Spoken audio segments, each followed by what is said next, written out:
नरसिंह मेहता के पुत्र का ब्याह संबंध पक्का हुआ, बहुत बड़े घराने की बेटी से हो गया।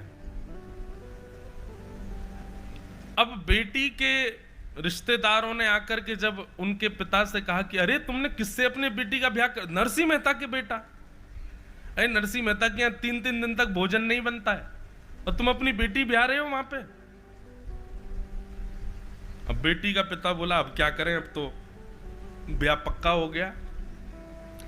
तब एक चतुर व्यक्ति ने बेटी के पिता से कहा, बोले काम करो, आप नरसिंह मेहता को पत्र लिख करके ये भेज दो कि ऐसी बारात होनी चाहिए तो हम ब्याह करेंगे, नहीं तो हम नहीं करेंगे।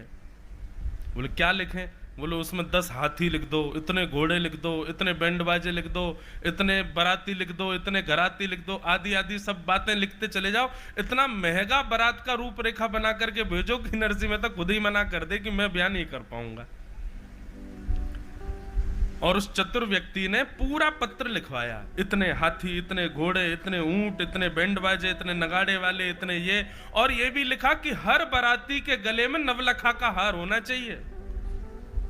नरसिंह मेहता बेचारे कहां हार देखे उन्होंने, और वो भी हर बाराती के गले में। अब पत्र लिख करके और ऊपर लिख दिया जय श्री कृष्ण, भेज दिया। पत्र देने वाला पत्र लेकर के आया, नरसिंह मेहता के पास पत्र दिया, बोले मेहता जी आपका पत्र आया है। नरसिंह मेहता ने पत्र देखा तो जय श्री कृष्ण। बोले अरे बाबले मेरा नहीं है, ठाकुर जी का पत्र है, इस पर जय श्री कृष्ण लिखा है। जिसका पत्र है उसी को पढ़ना चाहिए, दूसरे को खोलना भी नहीं चाहिए। और नरसिंह मेहता ने पत्र खोला ही नहीं, ठाकुर जी के आगे धर दिया। बोले भगवान आपके किसी प्रेमी ने पत्र भेजा है, जय श्री कृष्ण लिख करके भेजा है, आप पढ़ लेना, समझ लेना इसमें क्या लिखा है, आप जानो आपका काम, हम तो खोल के भी नहीं देखेंगे। जैसे ही पत्र दिया, ठाकुर जी मूर्तिवंत खड़े थे, मनी मन सोचने लगे अरे नरसिंह एक बार खोल तो ले इसको, ये हाथी घोड़ा कहां से लाएगा तू। पर नरसिंह मेहता तो सरल सहज है। बताओ इतनी सरलता है हम लोगों में। हमको पता चल जाए कि पिताजी का पत्र आया तो बच्चे खोल के देख लेते हैं, देखो तो सही क्या है। पता चल जाए बच्चों का कोई पार्सल आया तो मैया चुपके से खोल के वो देख लेती हैं। हम तो चतुर हैं भैया।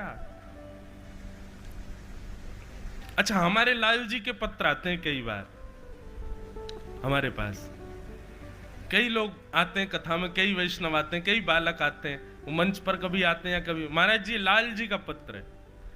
तो हम क्या करते हैं, रात्रि में पहले वो पत्र लाल जी के पास ही रखेंगे कि रात भर लाल जी आप पढ़ लेना, पर सुबह हम खोल के देखेंगे क्या है। तो इतनी चतुराई तो अभी बची हुई है कि पहले खुद नहीं देखते कि क्या लिखा है। नरसिंह मेहता ने पत्र रख दिया ठाकुर जी के आगे। अब नरसिंह मेहता से कोई रिवर्ट पत्र गया नहीं, तो लड़की वालों ने सोचा कि नरसिंह मेहता ने व्यवस्था कर ही ली होगी, इसीलिए कोई आया नहीं है पत्र। उन्होंने भी ब्याह की व्यवस्था कर ली। नरसिंह मेहता बेचारे पतली दुबली सी घोड़ी ले आए, 4 बाराती ले आए, बेटा को लेकर के चल दिए। पत्र रखा था ठाकुर जी के पास। ठाकुर जी मन में विचार करने लगे, बोले आज नरसिंह मेहता की नाक कट जाएगी, और पत्र हमारे चरणों में छोड़ दिया है तो मतलब जिम्मेवारी अब हमारी है। इतने में ही महाराज चलते चलते किसी गली में से हाथी आ रहे हैं, कहीं से घोड़े आ रहे हैं, कहीं से नाचते गाते हुए लोग आ रहे हैं, बड़े बड़े राजघराने के वैष्णव आते जा रहे हैं। नरसिंह मेहता देख देख करके सोचे पता नहीं हो सकता है हमारे लाला के कोई मित्र वित्र होंगे सब। देखते ही देखते देखते ही देखते महाराज इतनी बड़ी बारात हो गई नरसिंह मेहता के पुत्र की। तभी एक आया राजकुमार और आकर के उसने नरसिंह मेहता के बेटे को पतली दुबली सी घोड़ी से उतार के सुंदर सी घोड़ी पर बैठा दिया। ढोल नगाड़े बज रहे, ताशे बज रहे। नरसिंह मेहता बोले जय हो लाल जी, सब आपकी कृपा, देखो क्या सुंदर बारात लग रही है। अब लड़की वाले चिंता में तो थे, बोले पता नहीं बारात कैसी होगी। किसी ने जाके कहा, बोले कि भैया बारात आ रही है, चला देखवे तो चलो। पहाड़ी पर चढ़ करके ऊपर से जब बारात देखी तो जहां तक दृष्टि जा रही थी वहां तक घोड़े, ऊंट, हाथियों से सुसज्जित बारात। और उस बारात के सबसे अगले भाग को जब देखा, सबसे आगे के भाग को देखा, तो एक घोड़ी पर साक्षात बलराम जी और दूसरी घोड़ी पर शंख चक्र गदा पद्मधारी स्वयं द्वारिकाधीश आ रहे थे।